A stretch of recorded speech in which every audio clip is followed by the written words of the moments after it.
क्यों नहीं, जरूर आऊंगी। हाँ हाँ, रुकूंगी भी और धमाल भी करूंगी। ठीक है, दोस्त को भी ले आऊंगी। और कुछ। आयोना ने फोन रखा ही था कि सामने संभव को देखकर चौंक पड़ी। तुम अचानक से इतने करीब आकर चुपचाप खड़े हो जाते हो कि जब नजर पड़ती है डर जाती हूँ मैं, वो नकली नाराजगी दिखाते हुए इठलाई। संभव ने भी नाटकीय दुख में फरमाया, मैं तो कब से तुम्हारे इतने करीब चुपचाप खड़ा हूँ, पर तुम्हारी नजर ही नहीं पड़ती। उसका मतलब समझते हुए आयोना मुस्कुरा दी, मेरे साथ मेरी चचेरी बहन की शादी में चलोगे? चाची जी ने तुम्हें भी बुलाया है। इंडियन मैरिज मतलब ढेर सारी मजेदार रस्में और हर रस्म में फ्लर्ट करने के हजारों बहाने। जरूर चलूंगा, पर कहीं तुम्हारी चाची ने मेरी पिटाई करने के लिए तो नहीं बुलाया है? ये भी हो सकता है। आयोना ने चहककर संभव के कंधों पर हाथ रख दिए।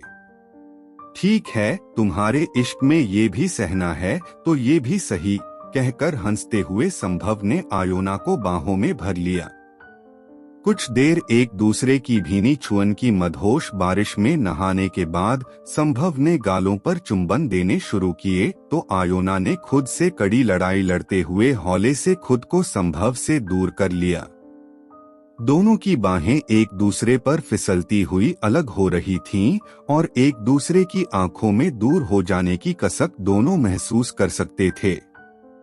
रेड कलर की क्रेप शिफॉन साड़ी में आयोना को इंडियन साज सज्जा के साथ तैयार देख संभव एक पल को सम्मोहित सा खड़ा रह गया। आज अपने ईमान पर कंट्रोल करना बड़ा मुश्किल लगता है। भावुक निगाहों से उसे एकटक ताकता संभव उसके बिल्कुल पास से गुजरते हुए फुसफुसाया। आयोना के गाल सुर्ख हो गए। तभी नीना हड़बड़ाई हुई आई और आयोना से बोली, दीदी एक गड़बड़ हो गई है। वेडिंग प्लानर का एंकर नहीं आ पाया है। प्रोग्राम कैसे होगा? आयोना और संभव एक मल्टीनेशनल कंपनी में मार्केटिंग डिपार्टमेंट में अच्छी पोस्ट पर थे।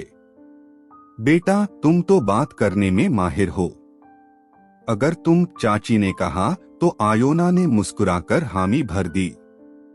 संभव भी उसके साथ मंच पर पहुंच गया। तो ये कहानी है एक भारतीय लड़की और विदेश में पले बढ़े लड़के के प्यार की। संभव ने कहानी सुनाना शुरू किया और एक कपल ने डांस किया। फिर आयोना ने कहानी आगे बढ़ाई। दोनों के मन और आत्मा एक हो चुके थे। एक दूसरे की छुअन उनमें मीठी पुलक भरती और एक दूसरे से दूरी मन में कसक। फिर एक डांस हुआ।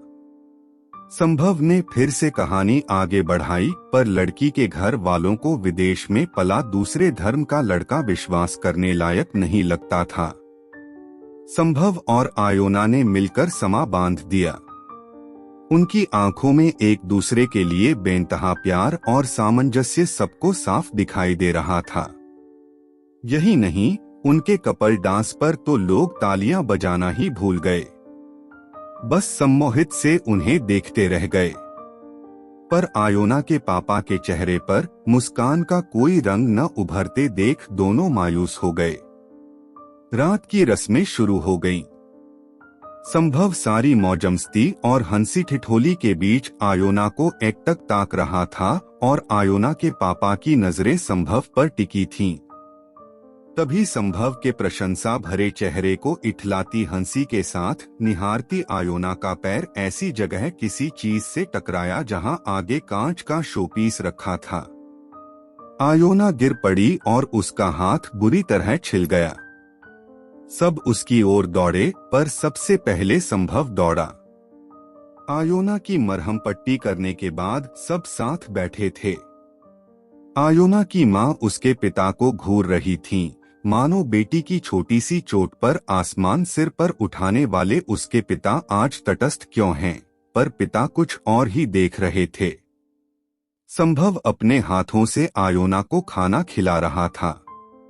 हर कौर के साथ दो नजरें उसे देख रही थीं कि उसे आयोना की पसंद नापसंद, उसके खाने के ढंग का कितना गहरा आइडिया है। अगले कुछ दिन कितने क्रूशियल हैं।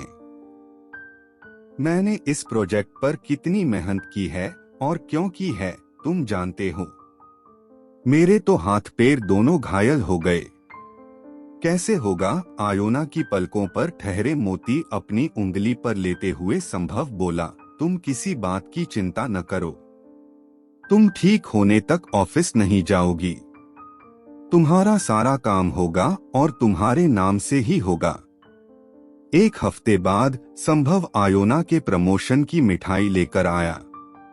पापा, ऑफिस के मेरे सारे पेंडिंग कामों से लेकर घर से वीडियो कॉल करके अपना प्रेजेंटेशन देने के लिए बॉस को मनाने तक सारे काम संभव ने किए।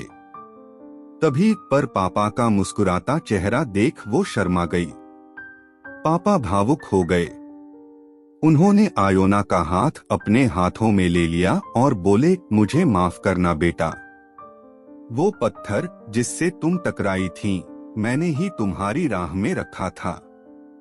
सबके चेहरे पर आश्चर्य और माँ के चेहरे पर गुस्सा देख उन्होंने बात आगे बढ़ाई। बचपन में जब एक बार डॉक्टर ने आयोना को कैंसर होने का शक जताया था और उसके लिए बड़ा दर्द देने वाला टेस्ट बताया था, तब पहली बार मैंने खुद अपने हाथों अपनी बेटी को दर्द दिया था।